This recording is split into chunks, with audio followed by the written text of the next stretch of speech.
नमस्कार साथियों, एक बार फिर आपके चैनल विकास गुप्ता क्लासेस में आपका बहुत बहुत स्वागत है। मैं विकास आज अपने अगली लेक्चर में फिर आपका बहुत बहुत स्वागत करता हूं। ठीक है, क्लास 12 का फिजिक्स ठीक है आज से शुरू होने जा रहा है। इसके पहले वीडियो मैंने बेसिक वीडियो दिया, फिर आज से फिजिक्स शुरू करने जा रहा हूँ चैप्टर 1 से। दोस्तों हमने आपको बताया क्लास 12 का फिजिक्स का मतलब क्या होता है, भौतिकी। तो चलिए हम आपको एक एक टॉपिक बताते हैं। करना क्या है कि क्लास 12 की भौतिकी में पार्ट 1 आपको आएगा, भाग 1 आएगा। आपको पता है कि 35 नंबर का, ठीक है 35 नंबर का पार्ट 1 आता है। कितना? 35 नंबर का 35, ठीक है। और पार्ट सेकंड की अगर बात करें, पार्ट सेकंड की अगर हम बात करें तो ये भी कितने आएगा, 35 नंबर का आएगा, ठीक है। लेकिन दोस्तों एक बात ध्यान दीजिएगा, क्या देना कि पार्ट 1 35 नंबर के आएगा, 35 नंबर में क्या आएगा, पार्ट 2 आएगा, ठीक है 35। अगर मैं आपसे कहूं कि पार्ट फर्स्ट का 35 और पार्ट सेकंड का 35 तो टोटल कितना हो जाएगा, 70% हुआ, 70 नंबर हुआ। और 30 नंबर प्रैक्टिकल अगर ऐड कर दें, 30 नंबर क्या हो गया आपका, प्रैक्टिकल हो गया। क्या हो गया? प्रैक्टिकल, ठीक है प्रैक्टिकल हो गया। तो कितना हो जाएगा, 70 30 कितना हो जाएगा, कुल टोटल 100 मार्क्स हो जाएंगे, ठीक है टोटल 100 मार्क। तो आप सोचिए पहले ये 100 नंबर आपका यहाँ से बन रहा है, ठीक है। ये अलग अलग बुक है आपका, पार्ट फर्स्ट है, पार्ट सेकंड है दोस्तों। तो एक बात हमेशा याद रखिएगा, आपको एक चीज और बता दें, क्या चीज कि दोस्तों स्थिर विद्युती ये आपको आएगा तो 8 नंबर देकर जाएगा। इसका बात करें दोस्तों तो 7 नंबर देकर जाएगा, ये भी आपको 8 नंबर देगा। और अगर इसकी भी बात करें तो ये भी आपको 8 नंबर देकर जाएगा। और इसका बात करें तो आपको 4 नंबर देकर जाएगा। देखिए 8 के 8, 8 दूनी 16, 8 3 कितना हो गया, 24 हो गया। और इधर कितना हो गया, 7 3 10 कितना हो गया, 11 4 1 5 2 1 3, कुल टोटल कितना नंबर हो गया, 35 नंबर हो गया, 35। तो आप याद रखिएगा साथियों क्या कि आपको इतनी बेसिकली से पढ़ना है। आपको ये 8 नंबर है। अगर मानो 35 है तो 8 नंबर इसमें आपको 8 नंबर इसमें मिल रहा है। बेसिकली बहुत अच्छे से तैयार कर लो। आपको इस 35 नंबर में, ठीक है ये टोटल 35 नंबर में इसमें न्यूमेरिकल भी आएगा, ठीक है उसके बाद डिराइवेशन आएगा, निगमन भी आएगा और थ्योरिकल भी आएगा।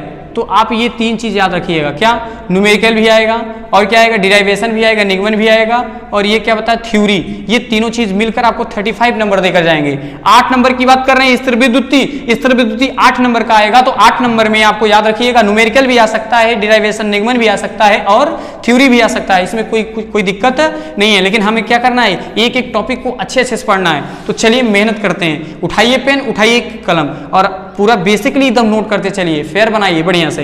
तो दोस्तों चलिए शुरू करते हैं। पार्ट 1 स्थिर विद्युती की बात करेंगे आज, जो आपको कितना नंबर देकर जाने वाला है, 8 नंबर का। बिल्कुल सही सुना आप, 8 नंबर आपको देकर जाएगा। तो चलिए शुरू करते हैं। स्थिर विद्युतीय ये आपको 8 नंबर देकर जाने वाला है। दोस्तों स्थिर विद्युती क्या है, स्थिर विद्युती क्या है पहले इसके बारे में जानेंगे, तब इसका चैप्टर 1 शुरू करेंगे जिसका नाम है विद्युत आवेश तथा विद्युत क्षेत्र, electric charge and electric field. तो दोस्तों याद रखिएगा स्थिर विद्युत क्या है, स्थिर विद्युती की क्या है, स्थिर विद्युत क्या है, कह सकते हैं कि इलेक्ट्रोस्टैटिक्स क्या है। तो दोस्तों एक बात याद रखिएगा, क्या चीज कि स्थिर विद्युती क्या है इसके बारे में जानेंगे। लेकिन थोड़ा सा बहुत पीछे चलो, आपको बता दें कि लगभग 600 ईसा पूर्व पहले, ठीक है 600 ईसा पूर्व पहले एक वैज्ञानिक था जिसका नाम था थेल्स, दार्शनिक। क्या नाम था? थेल्स नाम था। याद रखिएगा मैंने क्या बताया कि 600 ईसा पूर्व एक प्रसिद्ध दार्शनिक जिसका नाम क्या था, थेल्स था। थेल्स ने किया क्या, एक टॉपिक याद रखिएगा। आपको क्या बताने, बेसिक नहीं, आप अगर ये नहीं चीज जानेंगे तो कैसे जानेंगे स्थिर विद्युती क्या है, कहां से उत्पत्ति हुई, एक टॉपिक मुझे सीखना है, ठीक है ना। तो दोस्तों हमने क्या बताया कि 600 ईसा पूर्व पहले एक वैज्ञानिक जिसका नाम था क्या, थेल्स, उन्होंने क्या किया, अंबर लिया। अंबर कोई किसी एक प्रकार पदार्थ होता है, अंबर लिया और क्या किया, एक कपड़ा लिया या बिल्ली का खाल कह सकते हैं। तो उन्होंने क्या लिया, एक कपड़ा लिया, उसे क्या किया, आपस में रगड़ा। और जब रगड़ा तो क्या कर रहा था कि हल्के जो हल्के थे, ठीक है ना, हल्के जो मतलब कण हो गए, धूल हो गए, ठीक है ना, पत्ते हो गए, पंख हो गए, एनीवन कुछ भी हुआ तो क्या हुए, आकर आसानी से क्या हो गए, उससे चिपक गए। तो उन्होंने ये तो देखा लेकिन ये कुछ कर नहीं सके।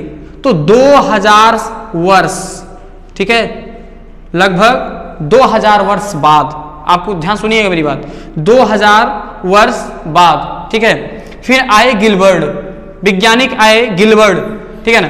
गिलबर्ट ने क्या किया, एक एक टॉपिक नहीं, फ्रांसीसी वैज्ञानिक गिलबर्ट आए। गिलबर्ट ने क्या किया, उन्होंने 1600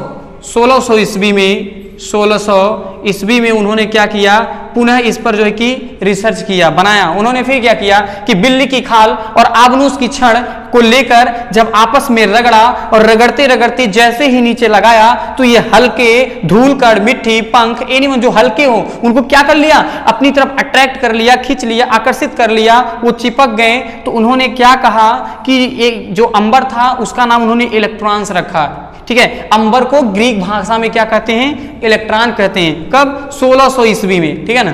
तो धीरे धीरे इसका रिसर्च हुआ, ठीक है, सामने आया।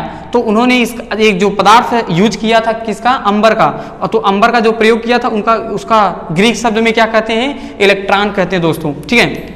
ये इतना चीज आप सीखे। धीरे धीरे और समय चेंजिंग हुआ और धीरे धीरे सिस्टम चेंज होता चला गया, और जब धीरे धीरे सिस्टम चेंज हुआ तो निष्कर्ष धीरे धीरे निकलता चला गया। क्या निकला कि 1600 ईस्वी में वैज्ञानिक गिलबर्ट ने किया क्या, जब उन्होंने बिल्ली की खाल और आबनूस की छड़ से आपस में रगड़ाव किया तो छोटे छोटे कण, धूल, ठीक है ना, तो जो हल्के होते हैं उनको क्या कर लिया था, अपनी तरफ खींच लिया था, आकर्षित कर लिया था। तो उन्होंने इस गुण को क्या नाम रखा था, चार्ज रखा था। तो ध्यान सुनिएगा, तो उन्होंने किया क्या, उन्होंने बताया कि जब कोई भी पिंड या वस्तु हल्के, जैसे पंख हो गया, एनिमल कुछ भी हो गया, हल्का हुआ, उसको क्या कर लिया, अपनी तरफ अट्रैक्ट कर लिया, खींच लिया, आकर्षित कर लिया।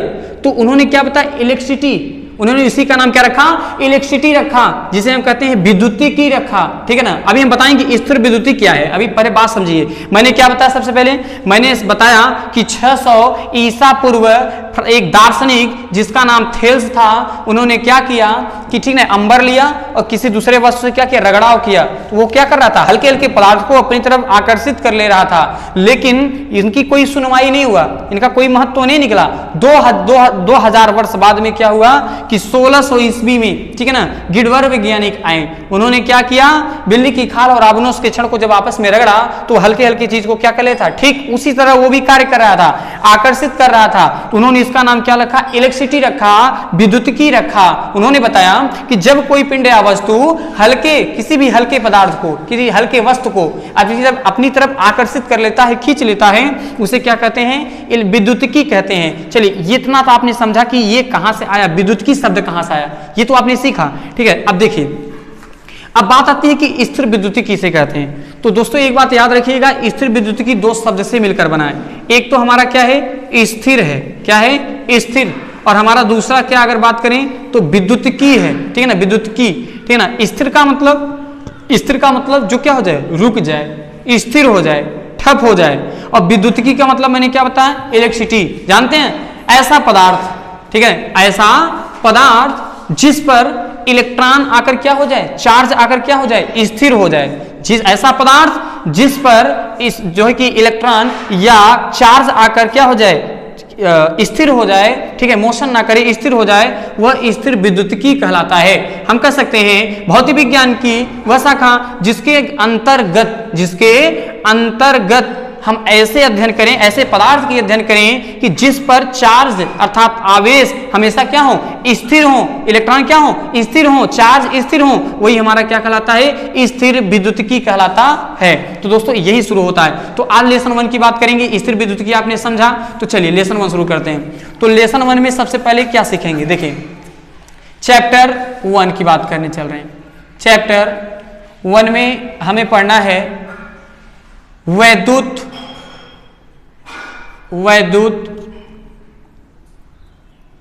आवेश तथा वैद्युत क्षेत्र है ना, जिसे हम लोग कहते हैं इलेक्ट्रिक चार्ज एंड इलेक्ट्रिक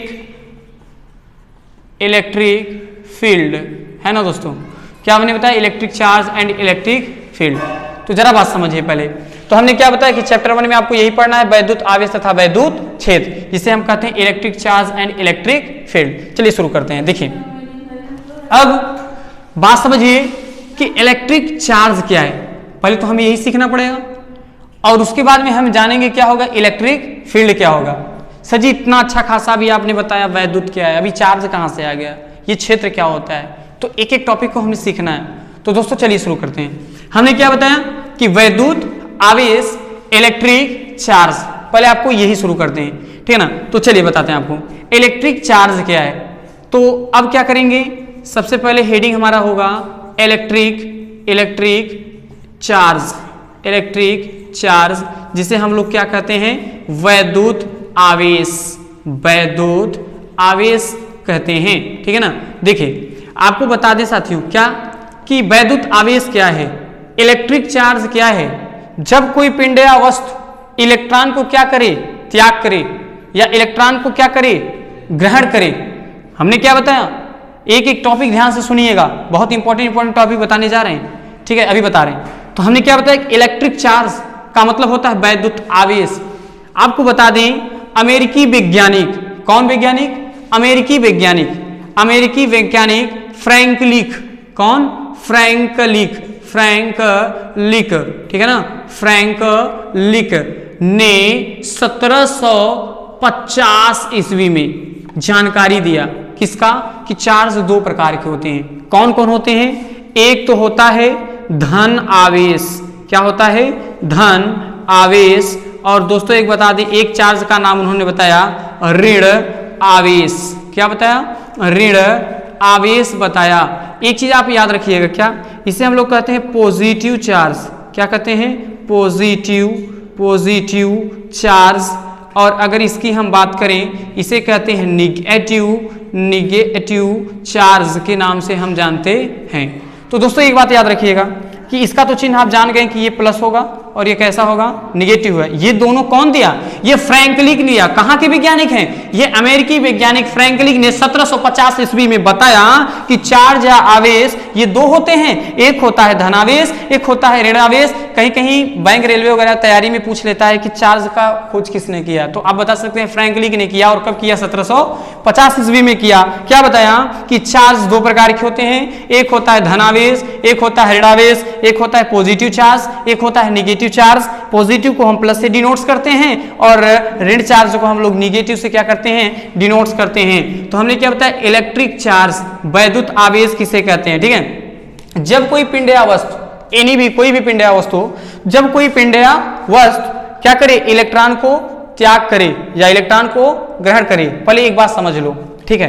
कुछ लोग का प्रॉब्लम ये होता है कि सर जी जैसे सपोज कीजिए कि हमारे पास कोई कंडक्टर है, ठीक है। अभी इसके बारे में आगे बात करेंगे। कंडक्टर का मतलब क्या होता है, चालक, ठीक है। ये कंडक्टर है, क्या है, कंडक्टर है। लेकिन अगर हम बात करें, हमने एक लकड़ी का टुकड़ा ले लिया, ये लकड़ी का टुकड़ा है मेरे पास, और इसका हमने नाम रख दिया इंसुलेटर, ठीक है ना।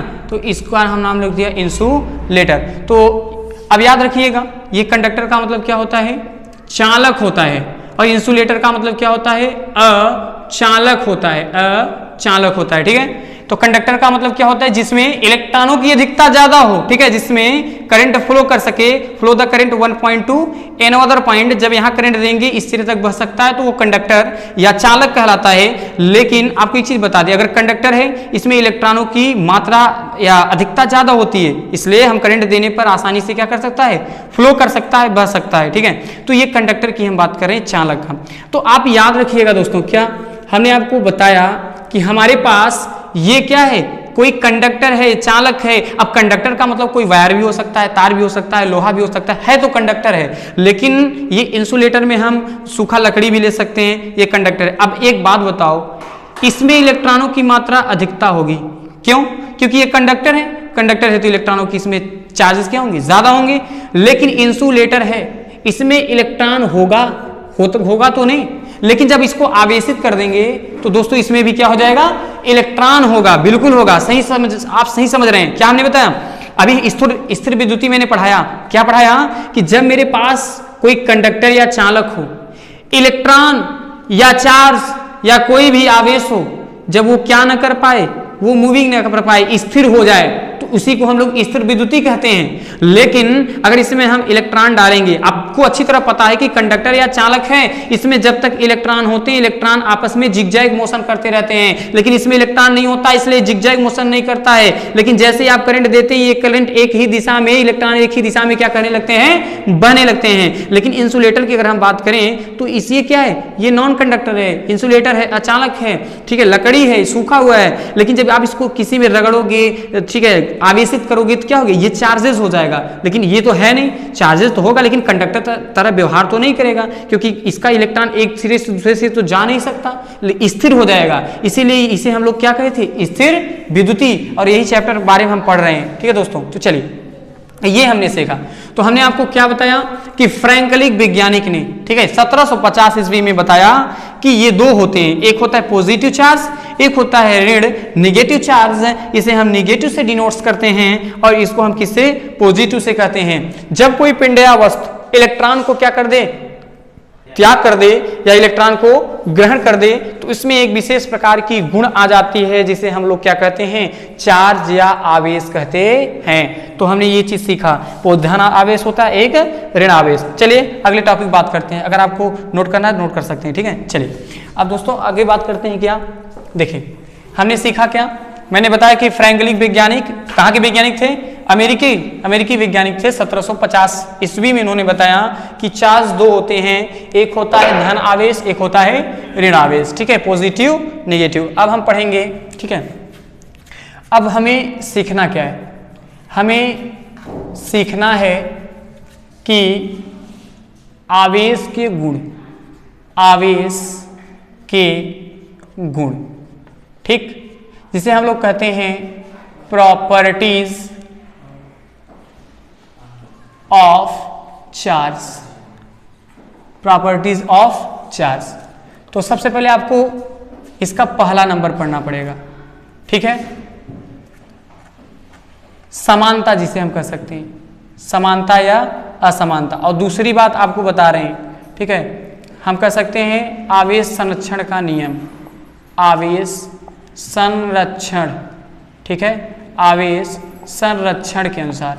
तो दोस्तों पहला नंबर अगर हम बात करें तो आवेश का पहला आप जानते हैं कि जब अगर पॉजिटिव और पॉजिटिव हो तो इनके बीच में क्या होगा, प्रतिकर्षण होता है। क्या होता है, प्रतिकर्षण होता है। लेकिन अगर ये निगेटिव निगेटिव हो तो फिर भी इनमें क्या होगा, प्रतिकर्षण होगा। ठीक है, और अगर एक पॉजिटिव एक निगेटिव हो तो उनके बीच में आकर्षण होता है। लेकिन दोस्तों अगर एक निगेटिव और पॉजिटिव हो फिर भी उनके अंदर क्या होता है, आकर्षण होता है। बाबू याद रखिएगा। अब समझिए जरा, हमने क्या बताया, मैंने बताया कि यदि, क्या बताया, यदि आवेश समान होते हैं, समान होते हैं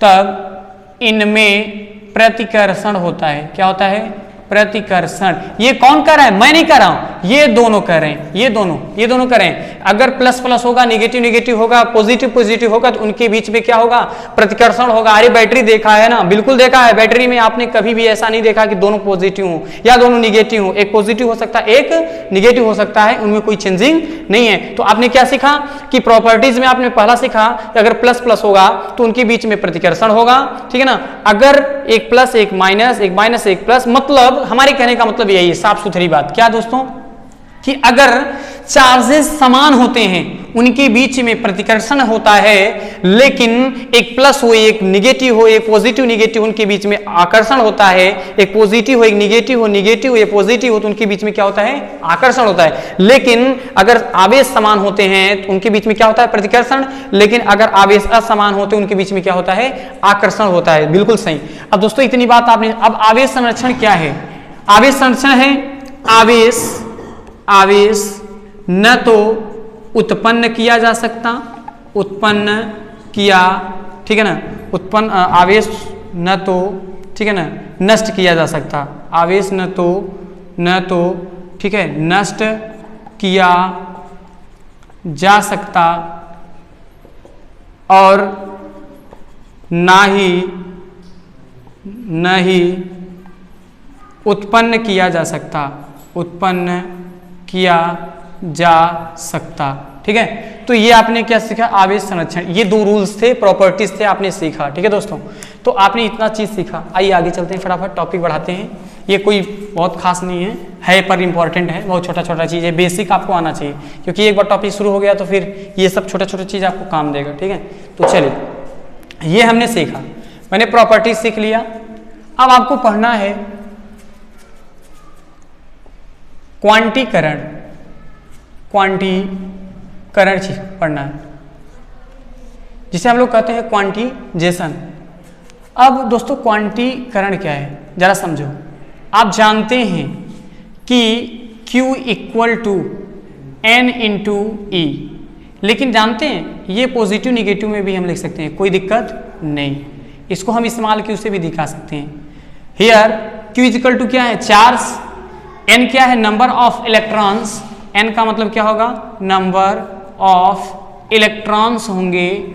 और चूंकि हम जानते हैं कि जो E की वैल्यू होती है 1.6 इंटू 10 टू पावर माइनस 19 क्या होता है, कुलाम होता है। क्या होता है, चार्ज का मतलब क्या होता है, कुलाम होता है। तो आप बताइए कितना आसान है। ठीक है, तो Q equal to N into e होता है, और हमने बताया कि N क्या है, नंबर ऑफ इलेक्ट्रॉन्स, और E की जो वैल्यू होती है 1.6 × 10 घाते माइनस 19 क्या होता है, कुलाम होता है। तो दोस्तों आप ये हमारा फार्मूला क्या है, ये है क्वांटीकरण का बेसिक फार्मूला है। और एक चीज बता दें कि जो, ठीक है ना, जो इलेक्ट्रॉन आप देख रहे हैं, है ना, जो N देख रहे हैं, N के स्थान पे आप 2 इलेक्ट्रॉन, ठीक है, 1 इलेक्ट्रॉन, 2 इलेक्ट्रॉन, ठीक है, 3 इलेक्ट्रॉन, 4 इलेक्ट्रॉन ऐसे लिख सकते हैं। लेकिन याद रखना हम इसको, ठीक है ना, 2/5 इलेक्ट्रॉन, 9/5 इलेक्ट्रॉन इस तरह से बिल्कुल नहीं लिख सकते। ये आपको बेसिक कॉन्सेप्ट नोट रखिएगा। ठीक है, तो ये हमने क्या पढ़ा, क्वांटीकरण। चलिए आगे देखते हैं, ये हमारा सिर्फ चार्ज।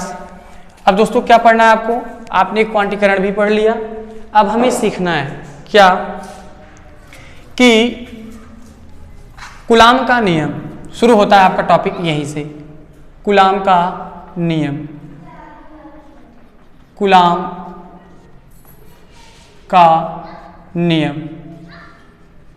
ठीक है, कूलाम्स लॉ। चलिए दोस्तों लिखते हैं, कूलाम का नियम क्या है, दो स्थिर बिंदु आवेशों के बीच लगने वाला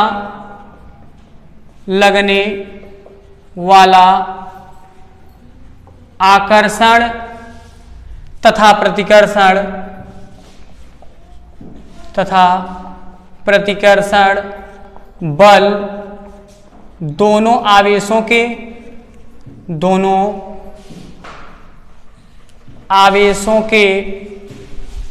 गुणनफल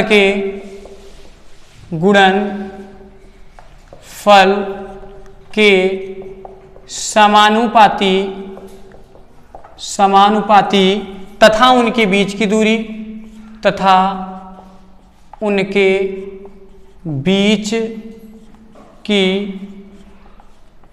दूरी r के वर्ग के व्युत्क्रमानुपाती होता है, व्युत्क्रमानुपाती होता है। तो दोस्तों ये देखिए कूलाम का नियम है। कूलाम का नियम क्या कहता है जरा समझो। कंसीडर, लेट्स, मेरे पास ये कोई पॉइंट है, ये हमारे पास क्या है, कोई पॉइंट है, और ऐसा कोई पॉइंट है ना तो ये भोजन करेगा, ना तो टहलेगा, ना तो नाचेगा, ना तो गाना गाएगा, ये ऐसा पॉइंट है, स्थिर पॉइंट है ना। इसका हमने क्या नाम रखा, Q1, और हमने एक अलग सा चार्ज लिया और इसका नाम हमने क्या रख दिया दोस्तों, Q2। क्या रखा, Q2। ये हमारा क्या है, Q1, ये क्या है, Q2। क्या है, चार्जेस हैं। ये दो स्थिर बिंदु हैं। स्थिर बिंदु माने टहलने, घूमने, खाना पीने, नाचने वाले नहीं है, ये जाएंगे ही नहीं, एक ही बिंदु पर स्थिर रहेंगे। ठीक है ना।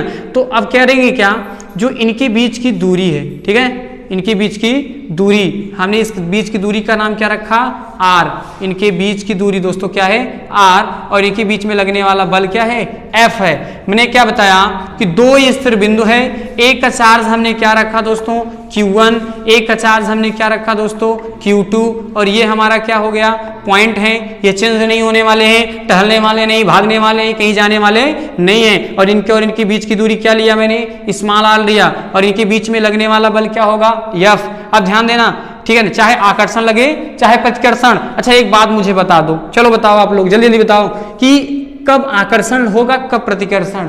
अरे सिंपल सी बात है यार, अगर ये पॉजिटिव तो करेंगे क्या, ये इधर बल लगाएंगे, इनको फेंकेंगे हटाएंगे है ना। लेकिन अगर एक पॉजिटिव एक निगेटिव क्या होगा अट्रैक्शन होगा, आकर्षण होगा। अगर इसको पॉजिटिव से निगेटिव कर दें फिर भी क्या होगा आकर्षण होगा, ठीक है ना। तो कहने का मतलब सिंपल सी बात है। चलिए आपको बताते हैं क्या, आपका डिफिनेशन ही करा है, मैं नहीं कराऊं। दो स्थिर बिंदु, कोई बात नहीं है, दो स्थिर बिंदु बना लिया, आवेशों के बीच, अरे भैया आवेश है ले लिया है, बिल्कुल लिया है Q1 Q2, ठीक है। लगने वाला बल F,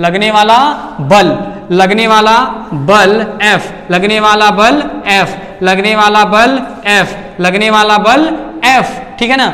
दोनों आवेश, कौन कौन आवेश, दोनों आवेश। अरे भैया दोनों आवेश कौन है, जल्दी बोलो कौन सा आवेश है, एक है Q1 इंटू एक क्या है Q2, दोनों आवेश क्या करना है गुणनफल। तो चलो गुणनफल लगा देते हैं, ठीक है। के समानुपाती का मतलब आप बढ़ेंगे तो मैं बढ़ूंगा, मैं बढ़ूंगा तो आप बढ़ेंगे, ये समानुपाती है, ठीक है ना। अरे भैया आप खड़े हैं तो मैं भी खड़ा होऊंगा, मैं बैठा हूं तो आप भी बैठिए, ठीक है, ये समानुपाती हुआ। आप बढ़ेंगे तो मैं बढ़ूंगा, मैं बढ़ूंगा तो आप बढ़ेंगे, यही क्या हुआ समानुपाती हुआ, ठीक है ना। तो इसका नाम हमने रखा समीकरण नंबर 1। फिर आगे देखिए कह रहा है कि तथा उनके बीच की दूरी r के, पहले f कहाँ है नोट कर लो एक बार, फिर f, तथा उनके बीच की दूरी r के वर्ग के व्युत्क्रमानुपाती। याद है ना, कोई आपसे पूछ ले कि 5 का उल्टा क्या होगा तो 1/5 लिखते हो कि नहीं ना, p का उल्टा क्या होगा तो 1/p लिखते हो, s का उल्टा क्या होगा 1/s लिखते हो। तो हमने गलती क्या किया, अरे बाबू कुछ गलती मैंने नहीं किया, ये कह रहा है, क्या कह रहा है कि r के वर्ग के व्युत्क्रमानुपाती, यही तो बोला, इसीलिए तो मैंने लिखा r के वर्ग के व्युत्क्रमानुपाती, ठीक ऐसे ही लिख दिया। तो ये क्या हो जाएगा f व्युत्क्रमानुपाती होता है, समीकरण नंबर 2। अब क्या करेंगे दोस्तों, देखिए लिखेंगे समीकरण 1 व 2 से, 1 व 2 से, समीकरण 1 व 2 से। समीकरण 1 2 में क्या है f और f मिल रहा है, तो यहाँ क्या लिखेंगे f प्रोपोर्शनल टू, और यहाँ क्या मिल रहा है ना, मिल रहा है दोस्तों Q1 इंटू Q2 इंटू, और क्या मिल रहा है 1/r², तो 1/r² हो जाएगा दोस्तों f प्रोपोर्शनल टू, इसका मल्टीप्लीकेशन कर देंगे तो क्या हो जाएगा Q1 इंटू Q2/r², होगा ना, बिल्कुल होगा। अब दोस्तों एक बात याद रखना है, क्या, अगर इसको हटा दें, क्या कर दें इसको हटा दें, तो क्या हो जाएगा f, ये प्रोपोर्शनल हटाएंगे तो क्या लगेगा k, बिल्कुल। फिर यहाँ क्या हो जाएगा Q1 इंटू Q2/r²। अब हम इसको क्या कर रहे हैं बंद कर रहे हैं, और इसका हमने क्या नाम रख दिया समीकरण नंबर 1, ठीक है दोस्तों। तो समीकरण क्या हो गया 1 हो गया, इतना नोट कर लीजिए आप लोग, जल्दी नोट करिए, ठीक है, या स्क्रीनशॉट ले लीजिए, ठीक है, इतना कर लिए होंगे। चलिए आगे बताते हैं, ठीक है। अब करेंगे दोस्तों क्या, इसको मिटा देते हैं, इसका काम खत्म हो गया होगा। चलिए देखिए अब करेंगे क्या, जरा बात समझिए। अब कुछ नहीं करना आपको, ठीक है। अब साथियों समीकरण 1 है, लिखेंगे क्या दिया है f equal to k into Q1 into Q2/r², और हमने इसका नाम रख दिया समीकरण नंबर, ठीक है, इसको 3 रख देते हैं क्योंकि 1 2 तो माने थे, ठीक, इसका नाम रख देंगे समीकरण नंबर 3 रख दिया, किसी कोई प्रॉब्लम नहीं। अब करेंगे साथियों क्या, लिखेंगे कि जहां k इक्वल टू 1/4πε0, ठीक है दोस्तों, k इक्वल टू क्या होगा 1/4πε0, क्या होगा k इक्वल टू 1/4πε0। और आपको एक चीज और बता दें कि 1/4πε0 इक्वल टू 9.0 गुणे 10 घाते 9 होता है। अब देखिए इसका मात्रक नहीं लिख रहे हैं, क्यों? अभी निकाल के बताएंगे तब लिखेंगे इसको, ठीक है। तो क्या हो जाएगा 1/4πε0 इक्वल टू 9.0 इंटू 10⁹ हो जाएगा, ठीक है। तो अब देखिए, अब ये क्या है, ये क्या है? ε0 का मतलब क्या है? ε0 का मतलब क्या है? ठीक है, निर्वात में वैद्युतशीलता है, ये चुंबकीय वैद्युतशीलता है। ये क्या होगा ε0 का मतलब? ठीक है, निर्वात में वैद्युतशीलता, निर्वात में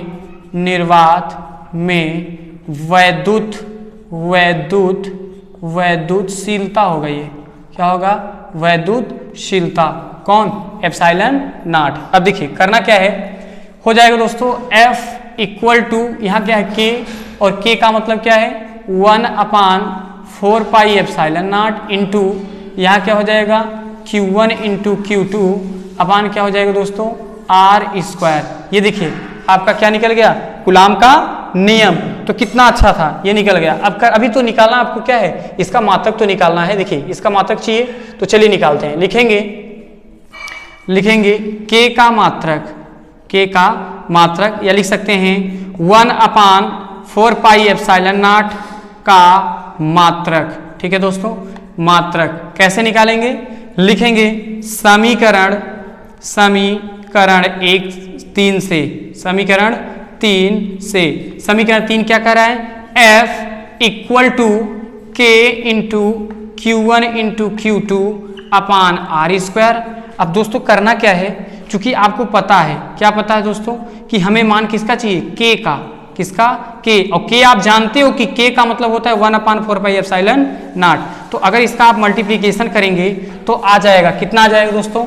आ जाएगा F into R² equal to K into Q1 into Q2।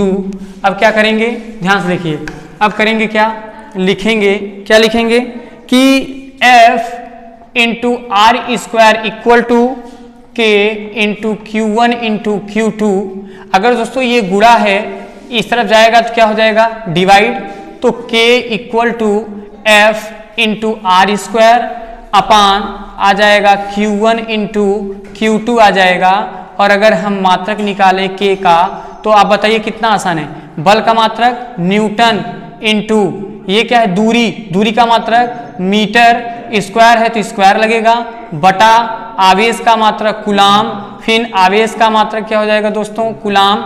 ये हो जाएगा K equal to newton into metre square न, और ये कूलाम गुणा करेंगे तो क्या हो जाएगा? Coulomb square. तो दोस्तों इसको क्या लिख सकते हैं? न्यूटन इंटू मीटर स्क्वायर प्रति कूलाम स्क्वायर। तो देखिए कितना आसान था, निकल गया, ठीक है। लेकिन अभी हमारे पास और भी बेसिकली चीज निकालनी है, ठीक है। नोट कर लीजिए इसको, जल्दी नोट करिए, ठीक है। तो दोस्तों आपको ये चीज आ गया होगा। चलिए अब सीखते हैं आगे, चलिए निकालते हैं आगे। क्या निकालते हैं? ये तो हो गया। अभी तो हमें निकालना है ε0 का मान, ठीक है। किसका मान निकालना है? ε0 का मान क्या होगा, अभी ये भी तो निकालना होगा। चलिए निकालते हैं। अब दोस्तों कैसे निकालें ε0 का मान? ठीक है, आप जानते हैं, क्या जानते हैं? वी नो दैट, हम जानते हैं, क्या जानते हैं? 1/4πε0, ठीक है, इक्वल टू 9.0 इंटू 10⁻⁹ कितना? 9, यही तो जानते हैं। अब देखो, आप बताओ, इसका गुणा कर दो, कोई दिक्कत नहीं। तो क्या हो जाएगा जब इसका गुणा कर देंगे?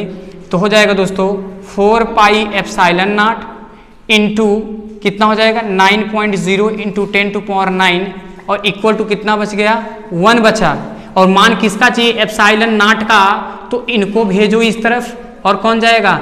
ये 4π बेचारा जाएगा। चलो भाई भागो जल्दी से यहाँ से, इसको भेजो। जब ये दोनों जाएगा दोस्तों तो कितना आ जाएगा? ε0 इक्वल टू 1/4π इंटू 9.0 इंटू 10⁻⁹ कितना आ गया? 9 आ जाएगा। अब दोस्तों करेंगे क्या, जरा इसको नोट कर लेते हैं। ε0 इक्वल टू 1/4π, फिर क्या आ जाएगा दोस्तों? इंटू 9.0 इंटू 10⁻⁹ कितना? 9 दिया है। चूंकि क्या जानते हैं आप? यही जानते हैं ना कि पाई का मान कितना हो 3.14 हो जाएगा। Epsilon naught equal to 1/4 into pi, और पाई का मतलब होता है 3.14 गुणे 9.0 इंटू 10 टू पावर कितना हो जाएगा 9 हो जाएगा। और दोस्तों एप्सिलॉन नॉट जब इसको हल करेंगे तो कितना आ जाएगा 8.855 गुणे 10 घाते, ठीक है, -12 होगा। लेकिन दोस्तों मैटर क्या फंसा, इसका मात्रक क्या होगा, तो मात्रक भी तो निकालना है, पर इसका इतना नोट करिए, जल्दी से इसका नोट करिए। अब मात्रक की बात करें दोस्तों, चलिए यहां निकाल लेते हैं मात्रक किसका, एप्सिलॉन नॉट का मात्रक, ठीक है, एप्सिलॉन नॉट का मात्रक। तो दोस्तों एप्सिलॉन नॉट का मात्रक कैसे निकालेंगे, हम जानते हैं क्या, F equal to 1/4 pi epsilon naught into क्या होता है Q1 इंटू Q2 अपान क्या होता है R²। दोस्तों याद रखो, अगर एप्सिलॉन नॉट का मान चाहिए तो ये देखो, इसको इस तरफ भेज दो और F को कहाँ भेज दो, इस तरफ भेज दो, तो क्या आ जाएगा, एप्सिलॉन जाएगा, तो epsilon naught equal to 1/4 pi into बल आएगा तो F हो जाएगा, फिर इंटू हो जाएगा Q1 into Q2 upon R², फिर एप्सिलॉन नॉट इक्वल टू, ठीक है, 1/, इसका मात्रक तो नहीं होगा, ये कांस्टेंट है, लेकिन बल का मात्रक क्या हो जाएगा, न्यूटन हो जाएगा, फिर इंटू यहाँ चार्ज का Q1 C हो जाएगा कूलाम, फिर इंटू फिर चार्ज का कूलाम, ये देखो दूरी है R तो मीटर हो जाएगा, स्क्वायर है तो square, epsilon naught equal to 1/न्यूटन, फिर इंटू कूलाम का coulomb square into metre square. दोस्तों गुणा कर देंगे तो epsilon naught equal to coulomb square into newton into metre square. और दोस्तों इसको लिख सकते हैं epsilon naught equal to coulomb square, ठीक है, न्यूटन इंटू मीटर स्क्वायर। ये एप्सिलॉन नॉट का क्या हो गया, मात्रक। तो यहाँ लिख सकते हैं, क्या लिख सकते हैं, ठीक है, coulomb square newton into metre square. तो दोस्तों अगर आपको ये वीडियो अच्छा लगता है तो चैनल को सब्सक्राइब करें, शेयर करें और लाइक करें। बहुत बहुत धन्यवाद, नमस्कार।